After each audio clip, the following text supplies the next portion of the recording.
All right, what's good? What's good? I'm back. Paul Pickett, Promo Palace LLC. Let me get a sip of this orange juice. Y'all hit that click now, subscribe button in that right hand corner. This right now is going to be called Vlog 27. We're going to call this one Indies versus Majors. Vlog 27, Indies versus Majors. Don't forget the audio version of my vlog also goes to my podcast, Paul Pickett Podcast. And that's on Spotify, Apple, Deezer, Amazon, Slacker, TuneIn, iHeartRadio. You can Google Paul Pickett Podcast. All right, Vlog 27, Indies versus Majors. A lot of artists, they all, have this goal of typically signing with a major label and this, that, and the third. This is the thing you got to understand when you're signing with an indie versus a major. I look at majors more as ownership and indies more as partnership. First of all, major labels, maybe in the 90s, but not nowadays. In the 90s, major labels signed artists based on talent. Because all the artists they signed in the 90s didn't have a lot of fans before they signed them. Nowadays, that's not the case. Nowadays, major labels are not typically trying to sign artists who have no fans in place already. They're not. And even if a major label signs an artist who has no fan base and they give you an advance, they're not going to do any work for you until you reach a certain fan base status, till you reach a certain amount of fans. They're not going to do any work for you whatsoever. So, and when you sign with a major label, right, or you sign any deal with somebody, right, and you bring $0 to the table, and they bring all the money to the table, that is ownership on their behalf. Not just because you bring music to the table doesn't mean that you're bringing anything of value. If it's not an instant hit, and every artist thinks they have an instant hit, but I'm here to tell you they don't. Because if they did, then they'd have hits. They don't. Every artist thinks every song they make is a hit, and it's not. Unless you have an instant hit, it doesn't really make sense for anybody to put a lot of money behind you just yet, because they don't know what they got. They don't know what you can be until you build fan base. So unless you bring in a lot of fans to the table, an instant hit, or money to the table, it's ownership on the major labels' behalf every time. You haven't brought anything of value to the table. That's how business works. If you want it to be a partnership, then you have to invest money into yourself as well. If the label gives you $50,000, then you better be putting up $20,000, $30,000, $40,000 of your own. If not, it's not no partnership. It's ownership. Partnership is I invest 60%, you invest 40%, or I invest 70-30, or I invest 100% and then you buy in. But you're not buying in with a song that has no value yet when you have no fan base. Now, independent labels, typically when they sign artists, they have to help them build. Because they're not major artists yet. They're not even major independent artists yet. Usually an independent label will get behind somebody because they believe in the music and the vision. And they believe in everything about it. Labels don't care about your vision. Labels don't care about belief. Let me rephrase that. Major labels don't care about your vision. Major labels don't care. Like, all they care is what's the bottom line? How many fans do you have? They don't care about, is your vision for your music. They don't care about your musical freedom. They don't care about your moralities and your music. They want to know, do you got fans and can we make money and sell records and sell tickets to shows and sell merchandise? And any business person should see that. That's the problem with the music business. Y'all keep throwing this talent thing. No, this isn't the talent business. This is the entertainment business. I repeat, the music business is not the talent business. It is the entertainment business. It is just a subgenre and a subset for a larger business, which is called the entertainment business. It's not. It's not like people try to compare music to a painting. It doesn't work that way. It doesn't work that way. Because just because somebody makes music doesn't mean that they can sell albums for $1 million, or they can sell an album for $1 million. Yeah, Wu-Tang did it, but really, let's be realistic. You buy an album from Wu-Tang for $1 million, it's not even worth 100. I don't care if it is the only copy of that album. In this day and age, that Wu-Tang album has no real value. So what if it's the only one? Is it a great album? No. You paid $1 million for an album that's not even great. If I'm gonna pay $1 million, it's gotta be like the only copy of a Michael Jackson album or a Prince album, or the only copy of a like it's gotta be somebody big. Like Drake drops only one album and one copy. This I like if it's not somebody that's like at the top of stature, like the only copy of like a Beatles album, like the only one copy of a Beatles album and that's out there, or yeah, like Prince, Michael B. But like past that, like what are we talking about here? You know? Like people put monetary value on music just cause, and it doesn't really have that monetary value. You know? Yeah, Nipsey Hussle sold albums for $100 a pop, but how many did he sell? Yeah, he sold a decent amount to his loyal fan base, and that's what it's really all about, to his loyal fan base. But anybody outside of that wasn't going to spend $100 on a Nipsey Hussle album. I wouldn't spend $100 on nobody's album whatsoever, especially nowadays what the music put out. But I'm getting a little bit off track. Indies versus majors. Majors don't care about your vision, your dreams, your musical freedom, how great the music is. They solely typically care about how many fans do you have when you come to the table. How many consumers already consuming your music? If you come to the table with zero consumers, you coming to the table with nothing, nada, zilch. I'm going to say it over and over and over again. If you come to the table with zero fans, or let's throw in zero money. You brought nada to the table, nothing. Unless you got an instant hit. And I can tell you 9 times out of 10, nobody's bringing an instant hit. I've only seen one artist recently bring an instant hit to the table with no money and no fans, and they put a ton of money behind them, and it's work, it's panned out. But that's because he brought an instant hit to the table. And that instant hit was pretty old. And that's Moray. Moray brought an instant hit to the table. But let's be realistic. Most artists nowadays coming up aren't Moray. They're not as talented as Moray. They're below average or average.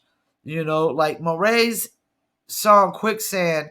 Once I instantly heard it, I said this is an instant hit. An instant hit. And it is very rare that you listen to songs from artists and you say, wow, this is an instant hit. It's very rare. It's a small portion. This idea that everybody can make great music is bogus. There's levels to this shit. Everything has levels to this shit. The NBA has levels. First team All NBA. Second team All NBA ain't as good as first. Third ain't as good as second or first. And then everybody that doesn't make first, second, or third on an NBA team aren't as good as all the people that made first, second, or third. There's levels. And the same thing in the music business. You know, you got Coles and Kendricks and Drakes. Those cats are at the top of hip hop. Those are the top rappers. As good as hot as Little Baby is right now, the Baby, they would never be perceived the same way as a Drake, a Cole, or a Kendrick. Because they're, first of all, one thing that those three cats have in common, they're not the shoot 'em up, bang bang, I sell drugs, I'm hardcore gangster rapper. They're the complete opposite of that. And always artists that are complete opposite of that stand a better chance of being on the top of the music scale in hip hop because everybody can't relate to gang banging. Everybody can't relate to selling drugs. Everybody can't relate to just fuck bitches, get money. There's more to life than those three things that's all you rappers can rap about. It's the same three things over and over again. Those kind of rappers will never be at like the super top of the game. Kendrick Lamar is still the best rapper in the game and ain't dropped the album for I don't know how long. Kendrick Lamar drops tomorrow. Ain't nobody thinking of no damn Little Baby or the Baby.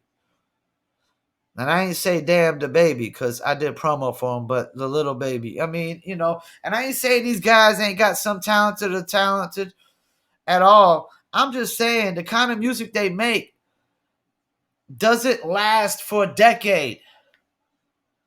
Little Baby, we ain't gonna be talking about Little Baby 5 years from now. I guarantee it. We'll be talking about the Baby a little bit, probably 5 years from now, more than the Little Baby. You know, so yeah, man. Indies, when indies sign you, they're gonna help you put more work in. And the indies ain't gonna have as much money as majors. So it's a process.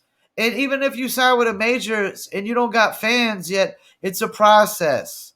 You know, so this is how I feel.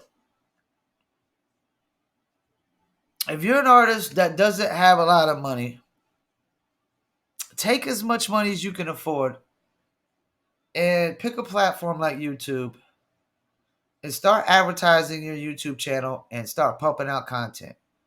And I don't mean just drop a music video every 3 to 4 months. And that's another thing, y'all artists, a lot of y'all don't pump out enough content. The only content you pumping out is a song or in a music video to go with it. What about all the other content in between? All the visual content in between. The reality day-to-day life visual content. If you want to build a brand and be an influencer online, you have to open your life up to the world. You got to open yourself up to the world, you know? So it always, to me, makes more sense to even sign with independents labels over majors. And it makes more sense to just stay independent if you can. Build your fan base off of whatever budget you could afford. Whatever you can afford month to month on your ads, put that into it. Build your channel, pump out content, you know. And don't get caught up in this. If you sitting there telling yourself, you know, I'm trying to go hard for a year or just 365 days, all you're telling yourself is you're never gonna make it. Cause nobody's just making it in like 365 days. I mean, even Murray, he's got 200, 300,000 subscribers, but he's still got a long ways to go to cats who got a million or more. He's only 33% of the way to a million, you know, so he's still got work to do and a lot of work to do at that. It ain't like the whole world knows who Murray is. He's not known, like his face isn't out there for the masses. People know. People know. There's enough people that knows, but there's still a lot more that don't. You know, so there's still always work to be done. So this idea that I'm gonna make it I'm gonna go hard for 365 days. First of all, it takes at least 9 months to break a record nowadays. So what are we talking about here? It takes 9 months, but you're gonna make it 12. It takes 9 months to break a record nowadays, but you're gonna make it totally make it 12. That is not even reality, man. That's you gotta have like reasonable expectations in the music business. And I could tell you 9 times out of 10, most of these musicians don't have no reasonable expectations going in. When you bringing no money to the table and no fans to the table, and you ain't even got an instant hit. And and then you sign these people sign with the majors, and then they always blame the majors. You brought no money to the table, no instant hit, and no fan base, but it's the majors' fault. No, it's your fault. Because you basically just put your whole goals and dreams and vision and under control in the hands of the majors. When you bring nothing to the table, I mean, come on. And then they give you an advance, and if you don't bring fan base to the table after that, you don't get 2, 3, 4, 5 more advances. Like, you get that first advance to show that you're incompetent enough to take that advance and build fan base off of it. Because the label ain't gonna hold your hand for you. And guess what? They can't hold your hand for you because you know why? Labels ain't breaking new artists anyways. Major labels don't break new artists.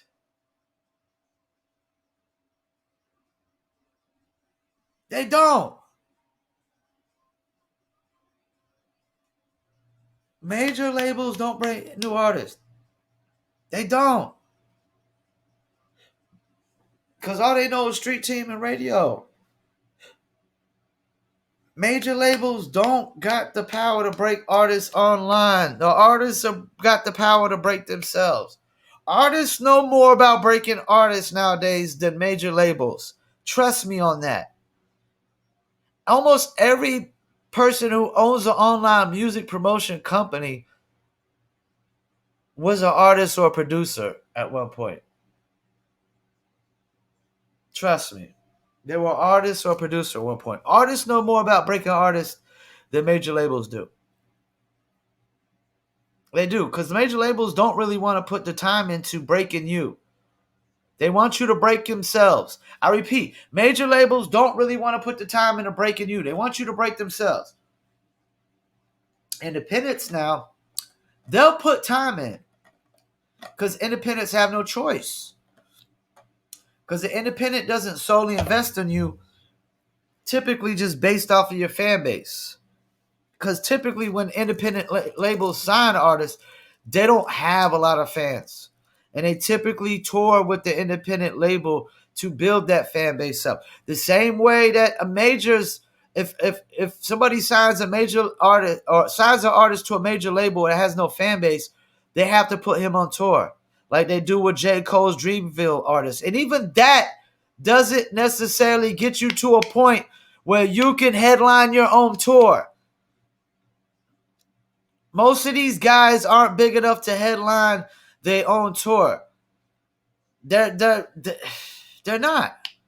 Most of the guys on J. Cole's label, they all got to tour together or they have to tour with other artists. They're not big enough to headline a tour. They're not selling out arenas. Typically, until you're selling out, you're either selling out all the clubs or selling out arenas. You're not typically headlining a tour unless you've been in the game for so long. You know what I'm saying? And even then, like, what are we really talking about here? Because there's still levels to the tours. You got coliseums and arenas, and you got some people, you got only selling out clubs, and some people can't even sell out clubs. They can't even sell out 200 in a club, There's levels to this, and you got to have a certain amount of fan base, and you got to stay relevant with your fan base. So major labels prefer artists to break themselves. Independents are signing artists that they believe they can help break, or that they believe in across the board. They believe in their image, their brand, their visions, their music, everything. Major labels don't care about all that extra stuff. They care about consumer base, fan base. It's very rare that major labels care about anything past how many records can you sell. That's like Jimmy Iovine, and that's it really. That he's like the only one that truly like cares about your greatness and not messing with it. Because major labels, I don't care how what you did to get to a, even if you have fan base and you whatever you did to get to that certain point of fan base, major labels will disrupt that in a minute if they can. They'll disrupt that in a minute if they can. And if there's one thing you should never do as a artist who has fan base is never disrupt your fan base. When you got fan base and you got a certain amount of fan base that you're making a living off of as a musician, you're not making music for the non-fans anymore. You're making music only for the fans that help you make a living. I repeat, once you start making a living off of your music, like paying all your bills, all your rent, you're not making music for not even yourself. You're not making music for yourself anymore. Because if you think you are, you're stupid, you're dumb, you're an idiot. Because yourself isn't paying the bills. You can't just buy your own music over and over again and pay your bills. The consumers. So when you have a certain amount of consumers that are paying all your bills, you make music for your consumer base, your fan base. Once you start going out of you start alienating them and going out of the realms of what they typically like and want to hear from you, you can't expect to just keep them. You have to make music for your consumer base. And now when you're trying to build fan base, you're making music for anybody that'll like it. You're making music for anybody that will like your music. But once you get to a certain point where you got a certain amount of fans that pay your bills, all your bills, those are the people you're making music for. You're not making it for the non-fans or for yourself. And the thing is, if you're making music for yourself, that's a hobby. Now we're talking about a hobby here. Once you start trying to make money off of your music, you ain't making music for yourself. And if you think you are, you're stupid. You're stupid because you're not gonna keep your consumers that way by saying, I'm just going to make what I like. No, you don't make what you like. You make what the fans like. That's another problem I have with musicians. Take it from me. I have a catalog of music, but I have enough sense to know that until my music generates a certain amount of revenue, it has no real value. Until I have a certain amount of fan base that is willing to consume my music and sprint to the door to go do it, it has no value. It doesn't have the value that I think it does. And if I'm making music just for myself, then I can't get mad when people don't like my music. Because you're supposed to make music for people to appreciate and like your music, enjoy your music, be entertained by your music. Not to be talented by your music, because it's not the talent business. Once again, we're not in the talent business. We're in the entertainment business. We're in the entertainment business. There's plenty of not artists that I feel that's not talented, that's entertaining to plenty of people. There's plenty of actors that I feel is not very talented, that's very entertaining to plenty of people. Because we're all not entertained by the same things, first of all. That's what you got to take into account. That different people like different things, that everybody doesn't like everything, you know. So, yeah, indies versus majors, man, it's like, it makes more sense to stay independent. Like, once you sign with the majors and you start complaining, it's like I hear artists sign with majors like, they own my masters. Well, you put up $0. You should know nothing. In a business world, when you put up $0, you own nothing. You own nothing. If somebody's giving you a percentage, they're giving you charity. They're giving you charity, man.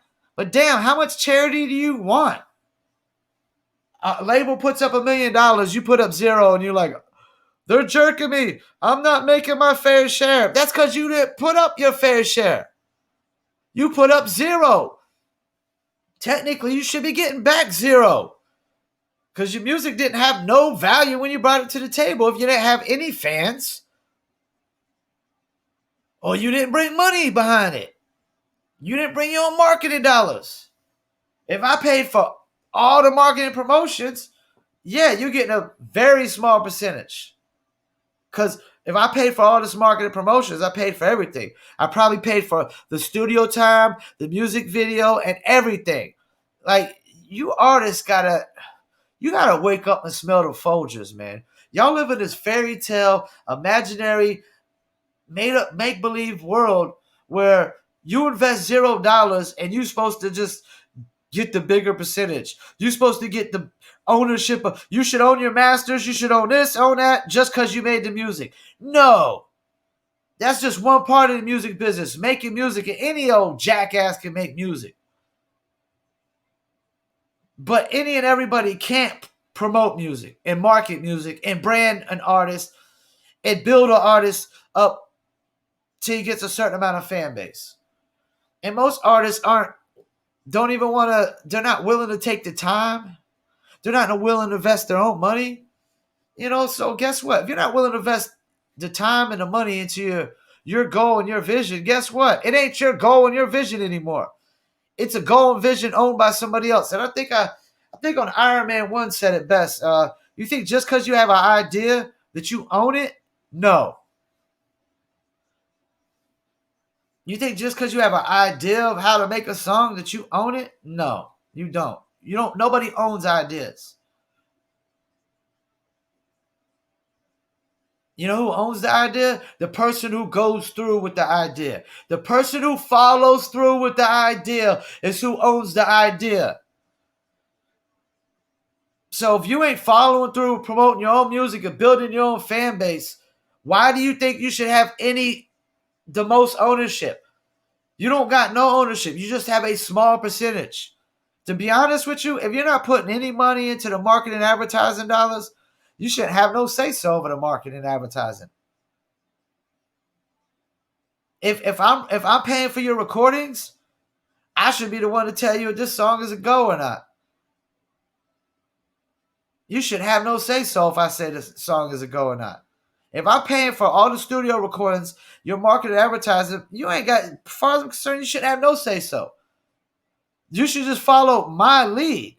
Because that's all you are, is a follower following somebody's lead. When you let somebody invest all the money and time into your goals and your vision. That's why they call your goals and vision. It's nowhere else in the business world where somebody invests all the money and you think you should own everything. No. You get what you get. You get what they give you. If you put no money to the table and you brought no consumers to the table. If you have not brought money or consumers to the table, you brought nothing. Zero. Zilch. Nada. So, yeah, even if you go with an indie, I mean, some indies are going to want you to probably bring things to the table.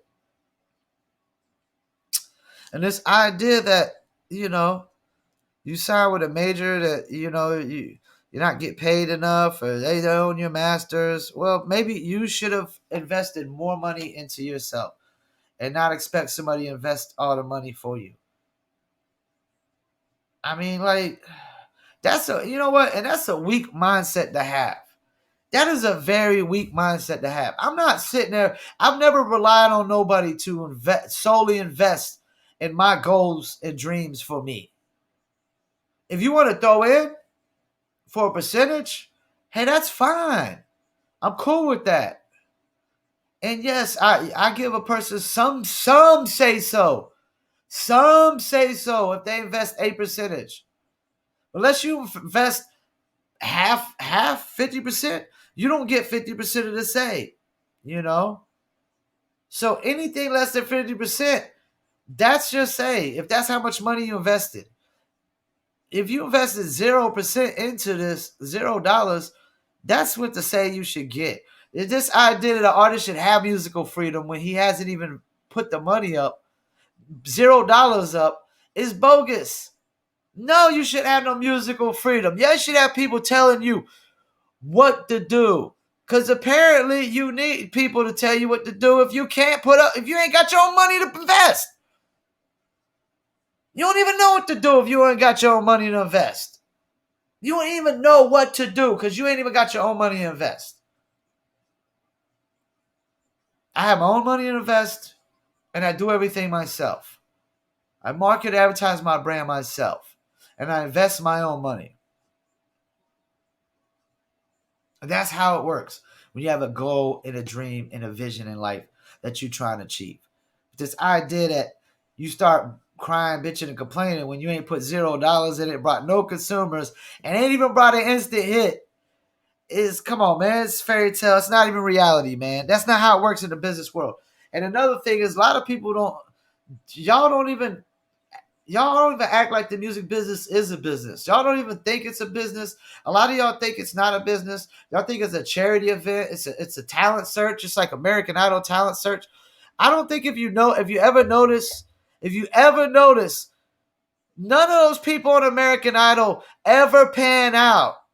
I don't see none of these people with hit records and albums afterwards. Maybe Fantasia, but even where's she at? Where's Fantasia at now?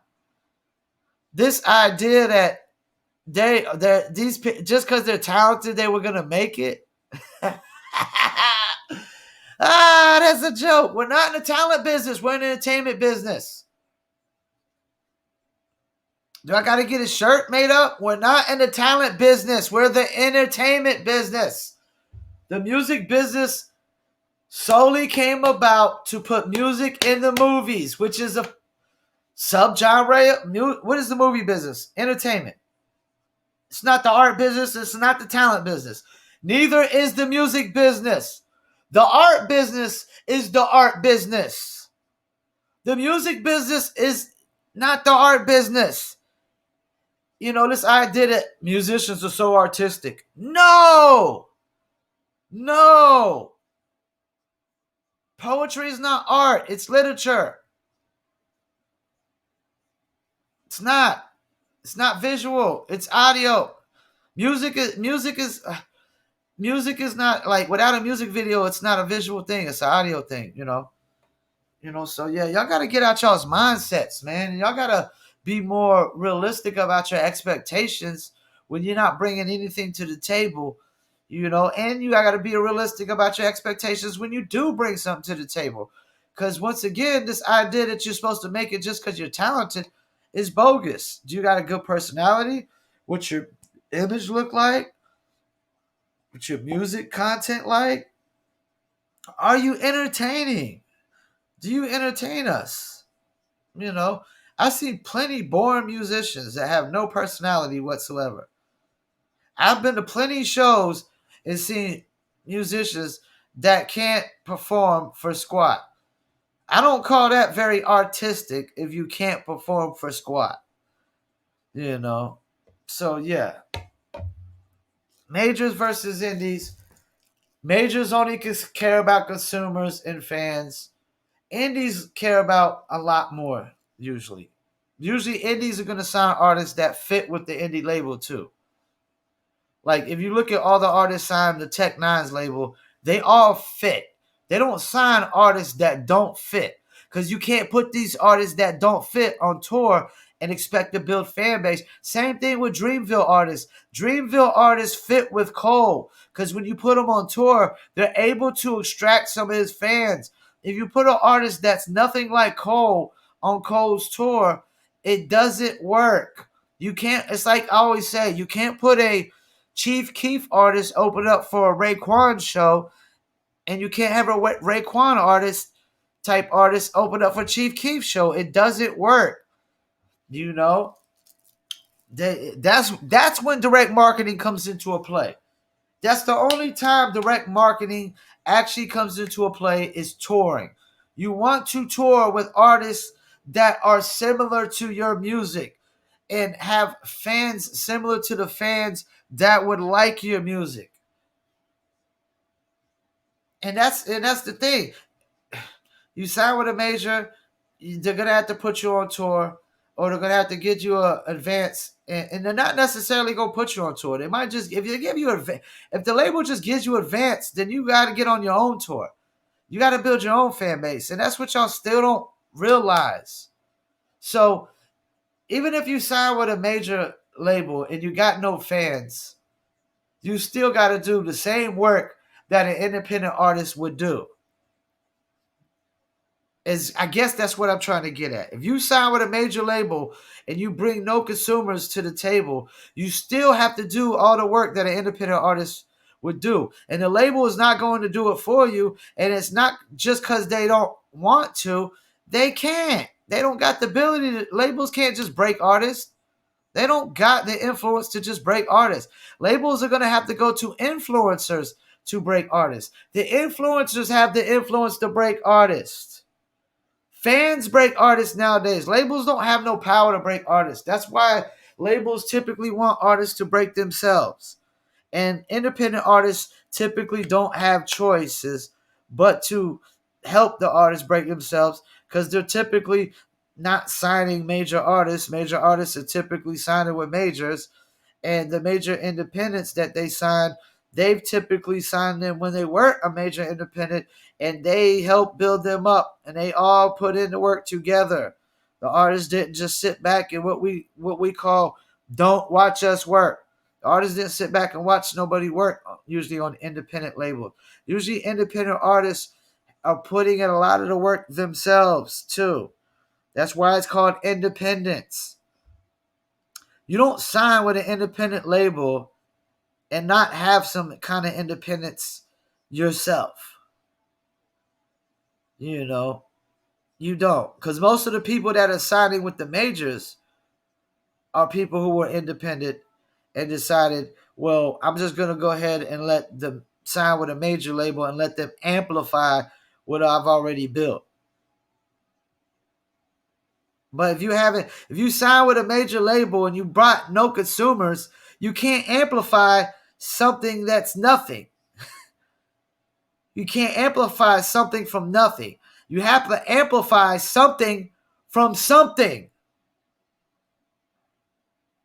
Like if I turn on a radio, the sound has to already be on for me to amplify the sound. So you can't amplify something from nothing. You amplify something from something. You know. So yeah, that's the difference, man. Like when you sign with majors, you better be bringing consumers to the table. If not, what are you complaining for? If you sign it for with an independent, you better have some mindset of independence, or what are you signing with an independent label for? You know, and it makes more sense to just stay independent if you can, like a Ryan Leslie, and just take the whole cake. Ryan Leslie could take 10,000 fans and make the same amount of money that a major label can off of 100,000 fans. Because he knows who his consumer base is. And he knows that's what it's solely about, his consumer base. And yes, he's probably still trying to build fans outside of his consumer base, but he solely makes music, I guarantee, for the consumer base he has. And you basically just let the consumer base you have share it to their friends and help bring in more fans. Typically, friends of friends like the same music. That's typically how it works. That's why fan bases and influencers have more power on breaking artists nowadays, because influencers got influence over people to just make them do things just because of influence, and friends follow other friends' leads, or if a friend tells me like if there's some restaurant or something I ain't never know about it, I ask a friend about it. If a friend I trust says, yo, it's the bomb, I'm checking out because I believe it's more likely going to be the bomb. Same thing with a movie I might not see. Yo, you check out this movie. Yo, it's hot. If he says it's hot, bam, check it out. He says it's not, and I'm not so enthusiastic about checking it out. So if like your friends is like, nah, so-and-so's music's not that hot, they're more likely not going to be running to go check out your music, because that's how music's broke nowadays. That's how things go viral. People share it over, and They share it, and then somebody else shares it, and somebody else shares it, and somebody else shares it. That's how music's broke. But it ain't got nothing to do with the power of a major label or an independent label. Nothing to do, because they still got to go to influencers. They still got to go through playlisters.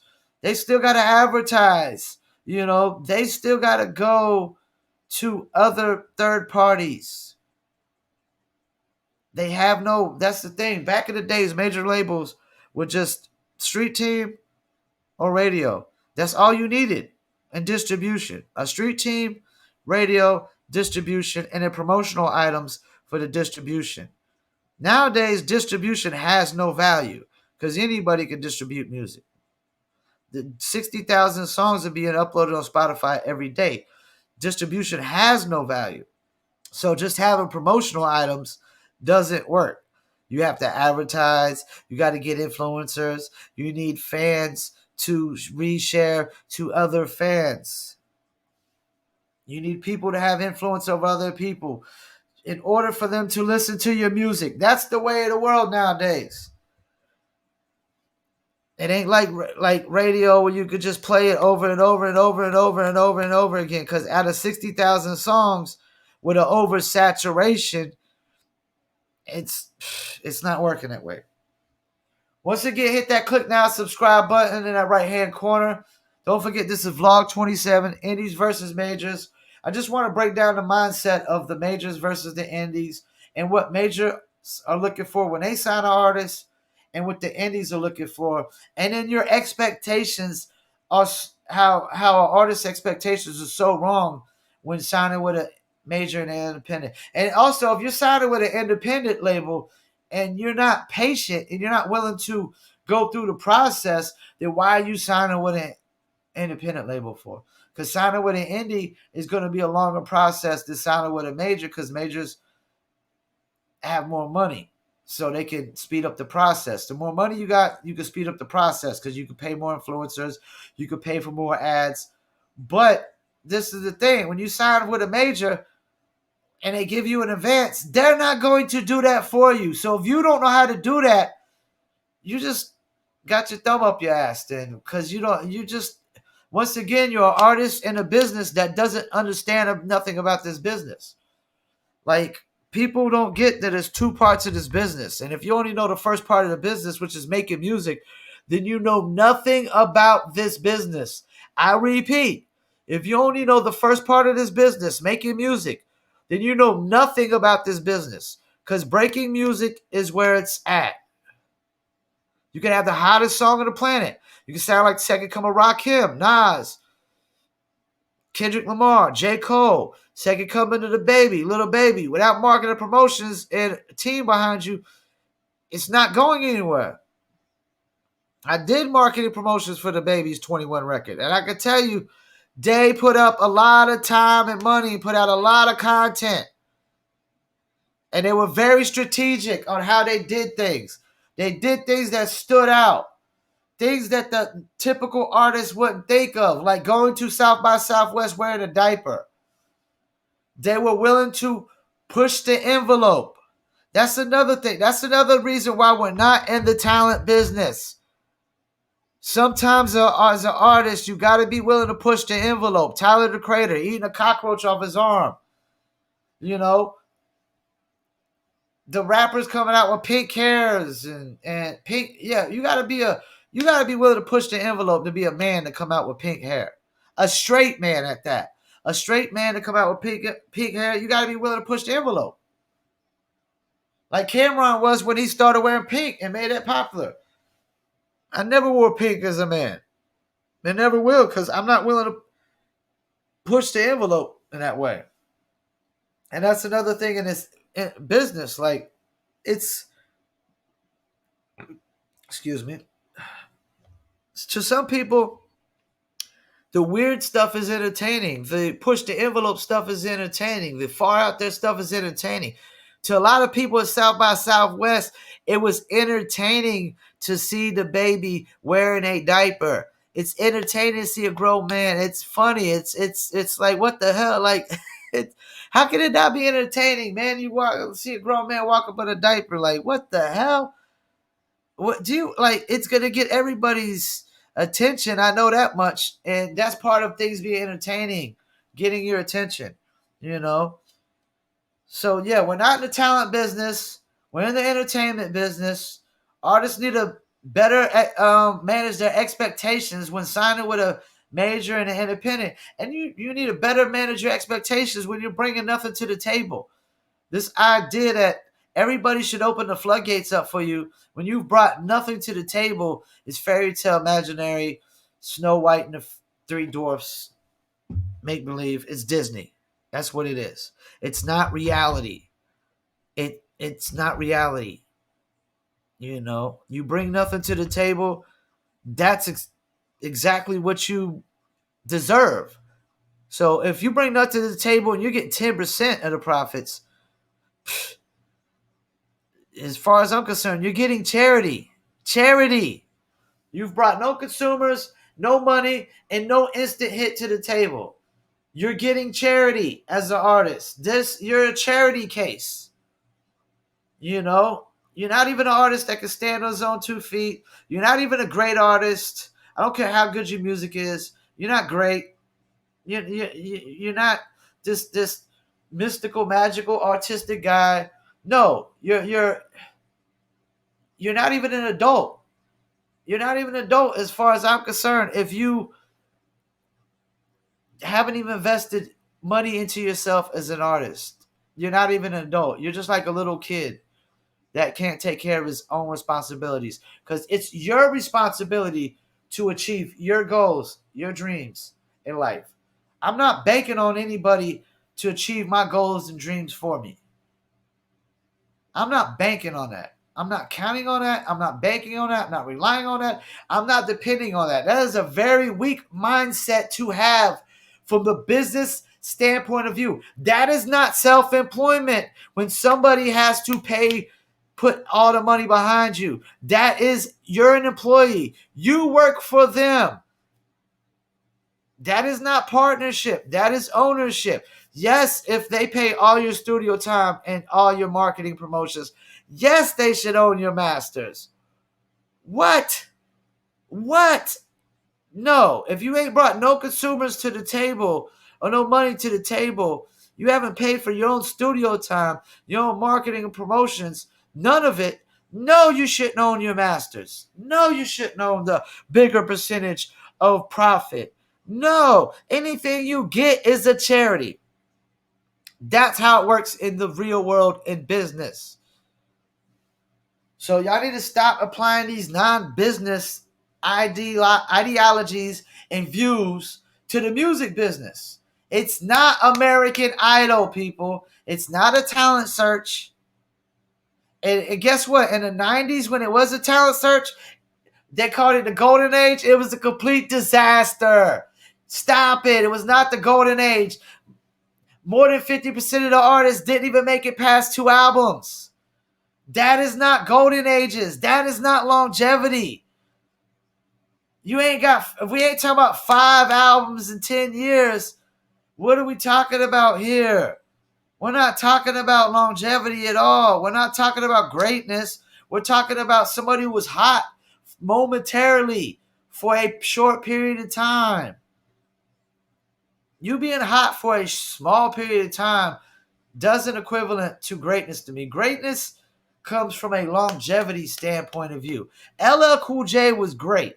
LL Cool J had a platinum record in 3 different decades. If you ain't even had 5 platinum records or successful records in a decade, you're not great. And this idea in the 90s was so great just because everybody could spit bars and punchlines. No, a lot of them were average compared to the rest. They were average or below average compared to the rest. A lot of them wasn't willing to push the envelope. They wasn't willing to make themselves stand out amongst other people. They were too caught up in this I'm making music for myself mentality. You know, a lot of them didn't stay in tune with their fans, didn't stay relevant. They didn't continue dropping music. A lot of them, once the major labels, they didn't have major label backing, they act like they're helpless. They don't know what to do because they didn't. because you wasn't independent from the first place. You weren't standing on your own 2 feet. No, most of the artists in the 90s weren't standing on their own 2 feet. And when they left a major label situation, they could stand on their own 2 feet because you sit back and you let the major labels in the 90s do everything for you. But guess what? Nowadays, artists ain't doing that. Artists ain't sitting back and waiting for major labels no more, man. And that's why I don't care if it's an artist that I don't like his music. I got more respect for artists that I don't like his music than the guy that thinks he's super hot, super talented, thinks he shouldn't have to put a single dollar into investing in his music, that everybody should just promote his music just because he thinks it's hot and we should think it's hot just because. No, that is not reality. That's not reality, man. Just cuz. No, just cuz is not reality. Just cuz is just some made up mindset. Like, you should do this just cuz. You should do this just cuz. Everybody should follow my podcast just cuz. No, you should follow it if you enjoy it.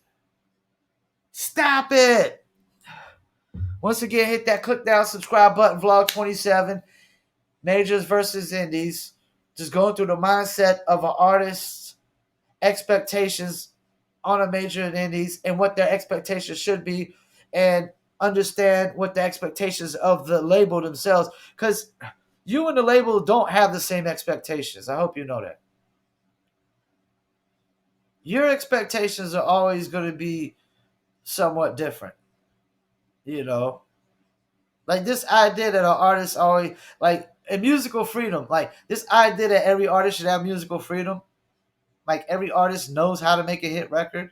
No, stop it. Bogus, false, fairy tale magic. Every artist don't know how to make a hit record. Because if they did, they'd have them. Every artist would have a hit record. We got to stop it with this, man. That just because you make music, it's worth something. Just because you make music, it's art. Just because you make music, it's a talent. No. It's entertaining. That's it. And a lot of you ain't entertaining at all. And there's always going to be levels to the entertainment of who's greater and who's not greater, who's great, who's good, who's average, and who's below average. That's how it breaks down. Levels. Great, good, average, below average. All these other made up things are like made up pronouns, man. Stop it. Because y'all ain't even gonna like and y'all ain't even gonna like my pronouns when they start making it where everybody has to call everybody pronouns. This, stop thinking the music business is what you should. The music business is not what you think it is or what you think it should be, and it never will be. Stop it. The music business is what it is, and it's gonna be that way. It's a business. It's no different than any other consumer business. It's no different. Just different products and different services. That's all it is. No different. So hit that subscribe button. Don't forget the audio version goes to Spotify, Apple, Deezer, Amazon, Slacker, TuneIn, iHeartRadio. You can also Google Paul Pickett Podcast for the audio version. The video version goes to my Facebook, Instagram. Hit the follows if you watch it on Facebook and Instagram. Also, don't forget to hit the website. Check out promopalace.biz. You see it right below me, live with promopalace.biz. Any online or marketing promotions for your music or your brand. And also check out newlitter.com. That's my New Litter apparel for all you dog lovers. We got t-shirts and hoodies with dogs on them. And we got ones with cats coming soon for you cat lovers, because cats got litters too.